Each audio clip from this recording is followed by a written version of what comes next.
Good early morning, everybody. You're listening to the live podcast of Real Steel Sports with James M. Krishnarik here. I hope everybody enjoyed, had a happy new year. I know this is technically the third day into the new year. Where I'm coming from in South Pennsylvania, we are currently under about 2.5 miles of snow. So if you're listening in the general area, sit back, relax, and enjoy the show.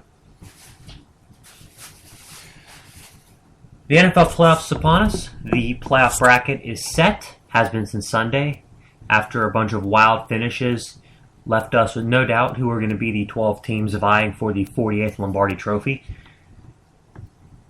We had some interesting finishes. Me being a Steeler fan, maybe I'm kind of still upset about how the refs kind of completely blew the call in San Diego, not penalizing them 5 yards when it was clear that they were, too many men to the one side of the snapper. But it's stupid to get over with. I mean, Tomlin said it best. You can't worry about what's going on in another stadium. You had 16 chances this year to win games. You had to make do on more of your chances. I agree with that.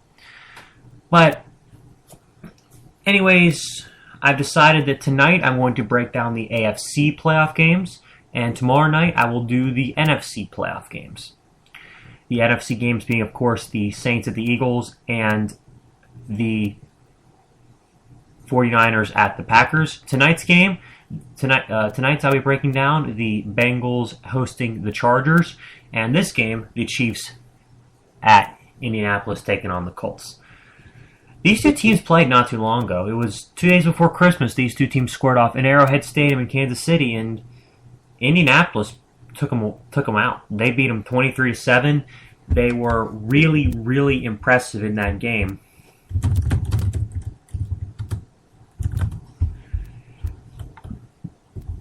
I mean, if you watch that game, then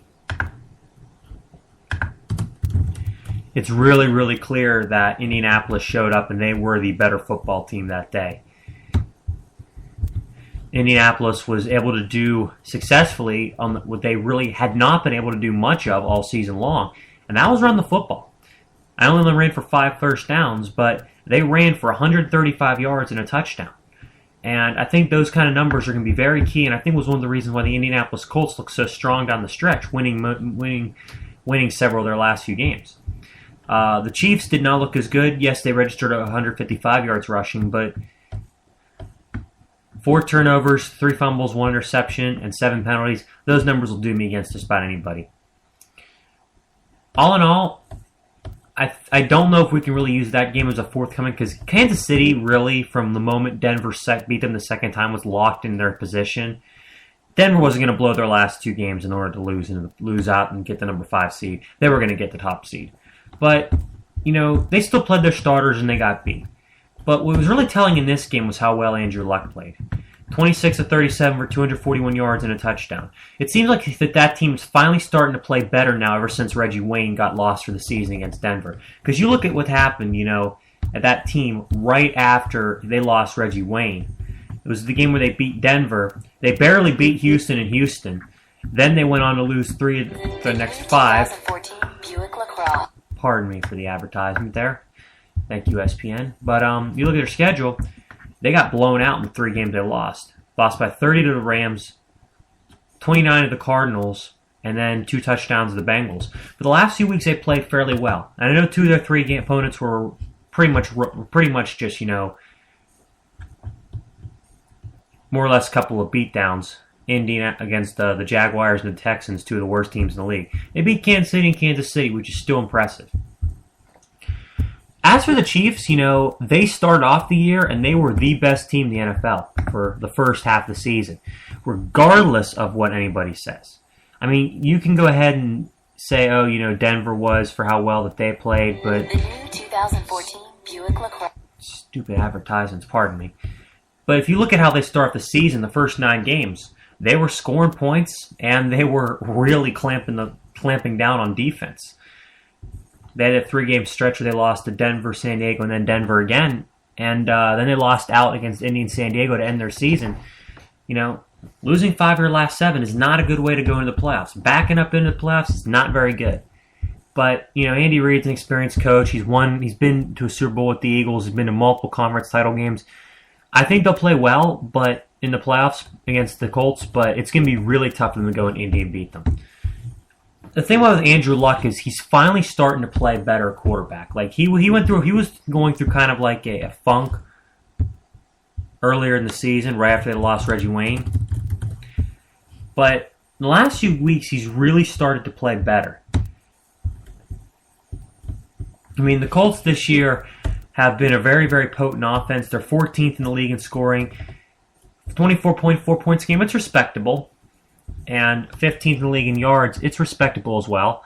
They've gotten plenty of offense, and they got a pretty good bite with their pass rush, led by Robert Mathis, who had 19.5 sacks. And a defense in total had 42. As for the Chiefs, their pass rushers have been very impressive as well. They start off the year 36 sacks through 8 games and finish the year with a respectable 47. But their 2 top pass rushers, Tamba Hawley and Justin Houston, their linebackers, are questionable for the playoff game against Indy. If they play, then Kansas City's got a chance, but if they don't, then it's just going to be like a dump truck hitting a rooster. Luck will literally sit in the pocket all day and have no pressure on him at all. But the real transition for this team is going to be playing Andrew Luck as opposed to just playing Phillip Rivers. And I know many of the backups, all the backups played against the Chargers and none of the starters did. But they had some of their starters in for a few plays. The thing about it is this. Phillip Rivers, as I'll talk about in my next segment, is not very mobile. And Andrew Luck is, in my opinion, almost as mobile as RG3 in terms of his ability to elude pressure, get first downs when you need to, and more or less just, how can I put this, more or less just scramble around the pocket. He's pretty much like a taller version of Russell Wilson. But anyways, I look for Andrew Luck to have a big game passing against this team, against the Chiefs. I really do, because if you just look at it, it's set up for him to have a big game, because Kansas City secondary is good, but are they the kind of secondary that can go out and shut down a quarterback like Andrew Luck all game long? No, they're not. Like if you look at this team and who they've beaten this year, here's the quarterbacks that they've beaten. Look at the teams they've beaten. They beat Jacksonville, Dallas, Philly, New York Giants. I mean, the list goes on and on. Oakland, Tennessee, Houston. Not exactly small pro quarterbacks. You look at the 3 best quarterbacks they played this year: Phillip Rivers, Andrew Luck, and Peyton Manning. They want to combine 0-5 against them.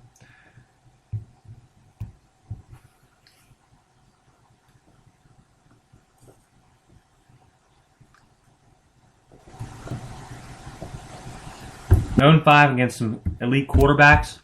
It doesn't matter if you win 11 games against average quarterbacks. When you go 0-5 against good ones, you're going to be having a bad time when it comes to crunch time. Andrew Luck is one of the better quarterbacks in this game. I think that even though statistically he may not have improved much from year 1 to year 2, I mean, you look at his numbers this year, the only thing that really changed was the fact that his completion percentage went up and his interception total dropped a little. His QBR actually dropped from year 1 to year 2. But the thing that's really going to determine this game is the pressure Andrew Luck feels. He's only been sacked 32 times in the year, which if you've seen the Colts offensive line play, you'd think it was more. But when he's had time to stand in the pocket and scan the field, he's been just lethal. He really has been lethal. And he's been under duress. He's had some problems, but the Chiefs' pass rush has been almost non-existent the second half of the season.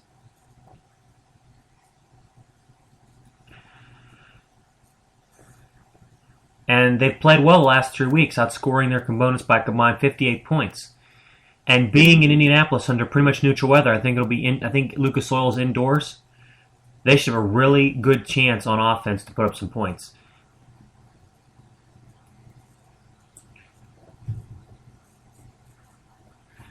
But the one guy I've not talked about yet, who I think is going to be an X factor in this game, is Chiefs running back Jamal Charles. In my opinion, right now, in terms of pass catching, in terms of running the football, he is the best running back in the NFL. And if Peyton Manning didn't have the year he had with his numbers, Tom Brady didn't have the year he had with the lack of talent around him, I think Jamal Charles would be the consensus MVP.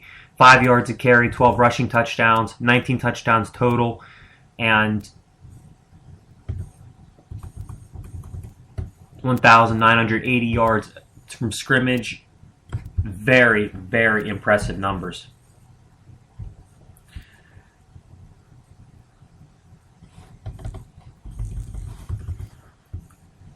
Alex Smith is going to be a wild card in this game, too, because his completion percentage is 60.6%. That's lower than what it was in San Francisco. But then again, he's kind of had a drop-off. He had Michael Crabtree and Vernon Davis in San Francisco. And Dwayne Bowe's a good receiver for the Chiefs, but he's not on that level. He's not. All in all, Kansas City, I think, will have some success moving the football. But I think when it comes down to it, I think the fact that Indy's pass rush right now, their defense and their offense right now are clicking on a much more consistent level. They're playing more consistently. They are playing hot. They are the hotter team right now. They won their last 3 games to get in the playoffs, and the Chiefs lost 5 of their last 7. So if you put all the factors together, Jamal Charles, I think, will have a big game against the Colts defense that is 26th in rushing yards allowed, 125 yards per game. I don't think it really matters. I think that he's going to have at least 200 yards to really make an impact because he can have $150. It doesn't matter. Andrew Luck doesn't need very long to go down the field. He had 7 game-winning drives as a rookie. I think he had 4 this year.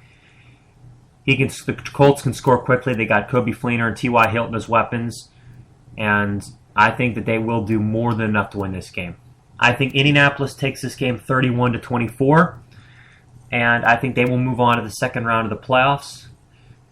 And I will tell you where they will go based on how I believe the San Diego-Cincinnati game will go down. All right, stay tuned for that. That'll be coming up very shortly.